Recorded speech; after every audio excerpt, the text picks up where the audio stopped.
எந்த இடத்துல அல்லாஹு தஆலா மனிதர்களை கண்ணியப்படுத்தினானோ அதே 3 உறுப்புகளின் மூலமாக அல்லாஹு தஆலா அந்த மனிதனை கேவலமாகவும் அல்லாஹு தஆலா குர்ஆன்ல பேசுறான். சில மக்கள் அல்லாஹு தஆலா சொல்றான், லஹும் குலூபுன் லா யஃப்கஹூன பிஹா வலஹும் அஅயுனுன் லா யுப்ஸிரூன பிஹா வலஹும் ஆதானுன் லா யஸ்மஊன பிஹா உலாயிக கல் அன்ஆம் பல் ஹும் அضل.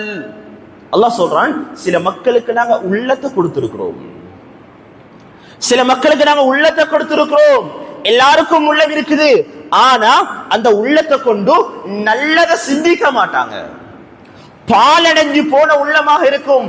அல்லாஹ் ரசூலுடைய கட்டளைகளை மதிக்காத ஒரு உள்ளமாக இருக்கும். ஈமான்ல குறையுள்ள உள்ளமாக இருக்கும். ஒரு பாவத்தை சுமந்திருக்கக்கூடிய உள்ளமாக இருக்கும். அல்லாஹ் குர்ஆன்ல சொல்றான், அவர்களுக்கு உள்ளத்தை கொடுத்திருக்கிறோம், ஆனா அந்த உள்ளத்தின் மூலமாக நல்லது அவர்கள் சிந்திக்கல. வலஹும் அஅயுனுன், அவர்களுக்கு பார்வையை கொடுத்திருக்கிறோம், ஆனா லா யுப்ஸிரூன பிஹா, அந்த பார்வையை கொண்டு அல்லாஹ் என்னத்தை பார்க்க சொல்லி இருக்கிறானோ அதை அவர்கள் பார்ப்பது கிடையாது. வலஹும் ஆதானுன், அவர்களுக்கு செவி புலன்களை கொடுத்திருக்கிறோம், என்னத்தை அல்லாஹ் கேட்க சொல்றானோ அதை அவங்க வாழ்க்கையில் அவங்க கேட்டது கிடையாது. அல்லாஹ் இந்த மக்களை பார்த்து என்ன சொல்றான் தெரியுமா? உலாயிக கல் அன்ஆம், இவர்கள் கால்நடைகளை போல.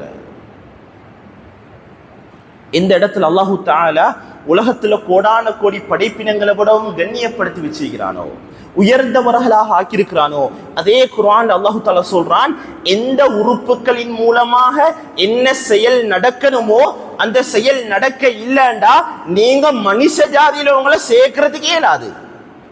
நீங்க கால்நடைகளை போல, ஆடு மாடு ஒட்டகத்தை போல, உங்களுக்கு மனுஷன் பேர்ல இருந்தாலும் சரி, நீங்க நல்ல உடுப்பு இருந்தாலும் சரி, நீங்க மனிதர்களோட சேர்ந்து வாழ்ந்தாலும் சரி, அல்லாஹ் யாருக்கு ஒப்பாக்குறான் தெரியுமா? கல் அன்ஆம், நீங்க ஆடு மாடு ஒட்டகத்தை போல. மேலான கனவான்களே, பெரியார்களே, சகோதரர்களே, அல்லாஹு தஆலா அதையும் விட மோசமாக அல்லாஹ் சொல்றான், பல்ஹும் அضل, உங்களை ஆடு மாடோடையும் சேர்க்கிறதுக்கு இயலாது. ஆடு மாடு ஒட்டகம் இருக்குதானே, அதுக்கும் ஒரு விளப்பம் இருக்குது, அதுக்கும் ஒரு கைடு இருக்குது, அதுக்கும் ஒரு முறை இருக்குது, அதுவும் சரியாக நடக்குது. அல்லாஹ் குர்ஆன்ல சொல்றான், பல்ஹும் அضل, இந்த ஆடு மாடு ஒட்டகத்தை விடவும் நீங்க வழி தவறியவர்கள், இந்த ஆடு மாடு ஒட்டகத்தை விடவும் நீங்க மோசமானவர்கள். மேலான கனவான்களே, பெரியார்களே, சகோதரர்களே, எனவே தான் சிந்தனையை பாதுகாக்க வேண்டிய மிக பிரதானமான தேவை இருக்குது.